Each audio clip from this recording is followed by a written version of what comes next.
Hi everyone, this is Young from Career School. Today I have a special interview session just for you.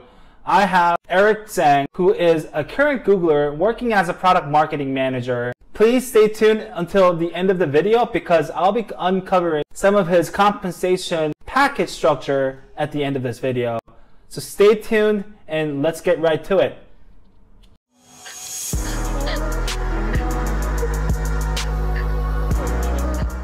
Okay, let's jump right in. So Eric, can you tell me a little bit about yourself? Sure. I graduated from the University of Michigan with a bachelor's in econ.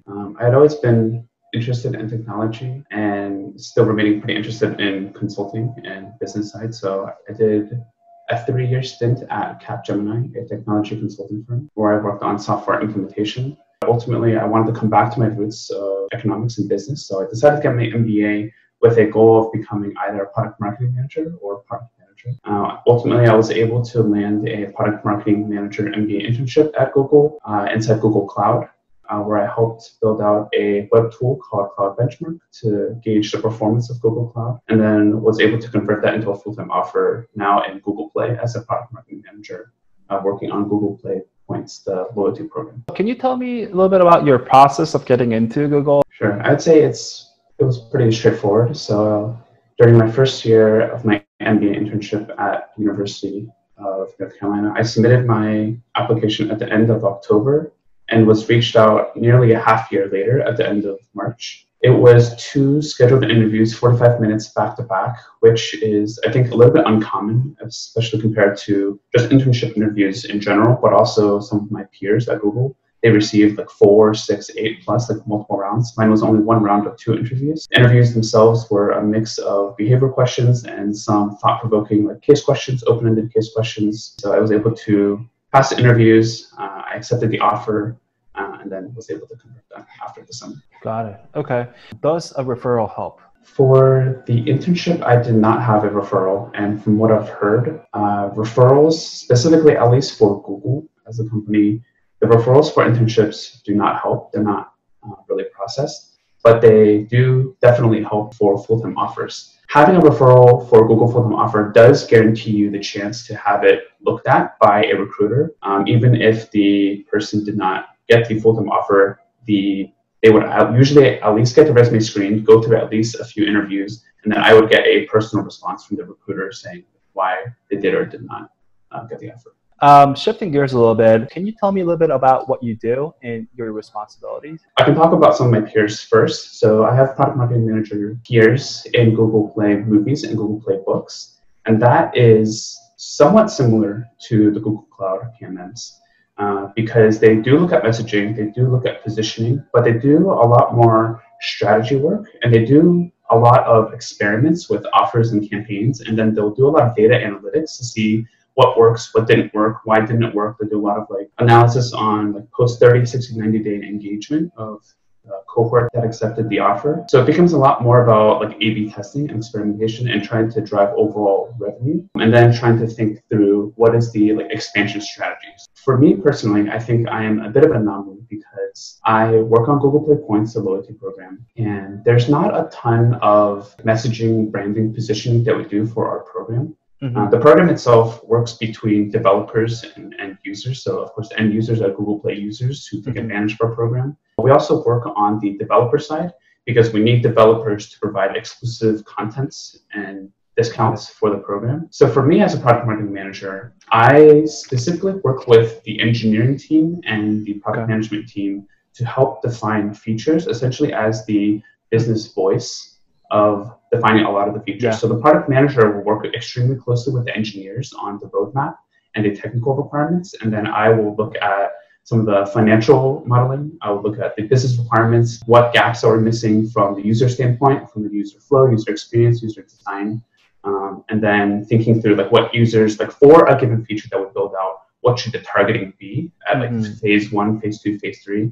What users should we go after? Why should we do so? At what point do we want to do so? And things like that. So I think I am in some cases like the business side of a product manager in my current role. Can you tell me a little bit more about your day-to-day? Like, do you have a lot of meetings with engineers, or do you have a lot of meetings with product managers? How does that look like? Yeah.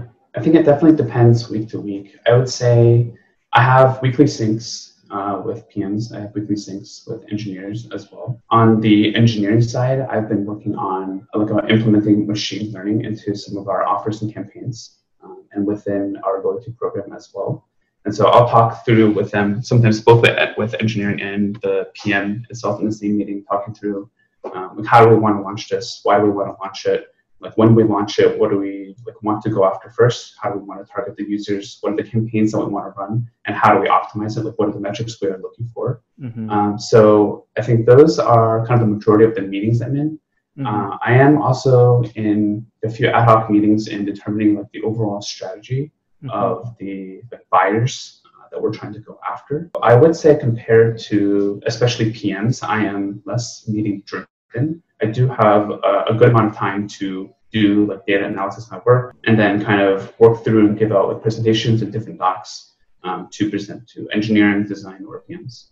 Got it. Okay. Shifting gears a little bit, what would be the common entry-level jobs for undergrad graduate, coming into Google and wanted to become a good product marketing manager, just like you are? The role itself is called Associate Product Marketing Manager, APMM. Google does specifically have a program for that. College graduates right out of undergrad can apply to and try to get accepted. Sometimes you do have product managers coming into product marketing manager roles because they want to work a little bit less on the technical side or engineering and want to work more on the strategic or marketing side, or the business side. They want to look at more numbers. Or you could have kind of a tertiary marketing manager. So if you just work in marketing in general, I think that skill set applies very much so. So what about common career path as a product marketing manager? I think the normal way up within the product marketing role is associate product marketing manager, and then you just have different levels and responsibilities and duties, and then kind of going up, you might become something like a group product marketing manager, and then you own more and more of a particular product or group of products or organization of products. What advice would you give to folks who want to join Google or become a product marketing manager? From a recruiting process, especially getting into Google, don't be disheartened. Continue to try your best and apply over and over again. The internship is only one point of the process, especially for MBA candidates. A lot of these positions are ad hoc. I would definitely not get disheartened and just to keep trying over and over. In terms of becoming a product marketing manager, if you have for undergrads, if you have a BA in economics or business, that definitely helps. For a full-time role coming out of undergrad, if you can get any position, definitely as a product manager, that will definitely help. Product marketing manager, if you can get into some of the APMM roles at Google or some of the other big tech firms, or if you can get into other marketing positions in general, or specifically CPG. I think CPG marketing positions are pretty well looked upon because they're very structured and they are kind of known as one of the strong pillars of marketing. And then for MBA candidates, I think you have enough business and marketing, strategic knowledge to get into any marketing or product marketing role. So I think it just comes down to the numbers game. Try to emphasize any marketing knowledge that you have, any marketing programs. If you've used Google Analytics, try to emphasize, of course, any data analytics, concentrations that you have, any knowledge, numbers, projects that you've done on that side. I think marketing, while traditionally thought of as very qualitative, in my opinion, in recent years has become a lot more data-driven. So wherever you can emphasize the quantitative aspects, it definitely helps. Got it. Okay. My last question, I wanted to ask you about compensation package structure. Obviously, I don't expect you to tell me your compensation package. Just wanted to kind of learn about what it looks like on the structure side. So I think there's a few different components. You have the base salary. Right on your offer letter itself, I think what is a little different, you are given a target bonus percentage. For Google specifically, for my level, it does vary by level. Mine is 15% of my salary.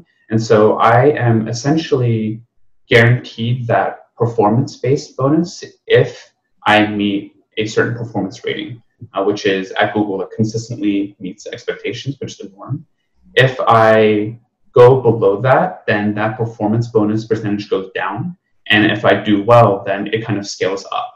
And what it scales up towards or what it scales down towards, I think just depends on sometimes your manager's discretion, the organization's discretion, and it can vary across roles as well. Lastly, starting off a full-time offer, Google employees are generally given a stock grant, which is somewhat common across tech companies. For Google specifically, it is a 4-year grant. And so they will tell you that full amount on the offer letter itself, and then you will essentially, on an annual basis, get that amount divided by 4. And again, at Google, it vests every 3 months on a regular basis. So it's every 3 months you will get an equal amount. Some of the other tech companies do, I think, it's something called refreshers. Starting from your second year, depending on your performance bonus, and you can receive what's called an equity refresher. And so because if you think of your total compensation on an annual basis, right, you think of it as like your base salary plus your performance bonus plus your initial stock grant divided by 4, that's your total annual compensation. After 4 years, you would think that, okay, well, after 4 years, if I don't get that initial grant anymore, then my compensation has dropped significantly, even if my base salary has gone up.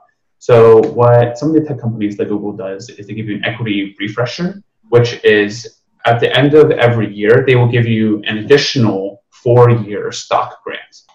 That's very helpful. Again, thank you so much, Eric, for today. Really appreciate your time, and I am sure that all the audience who are watching this has got valuable information from you. Thank you guys for watching the video. I hope this really helped. Please leave a comment if you have any. Please don't forget to subscribe, like, and share it with your friends. I'll see you in my next video. Thank you.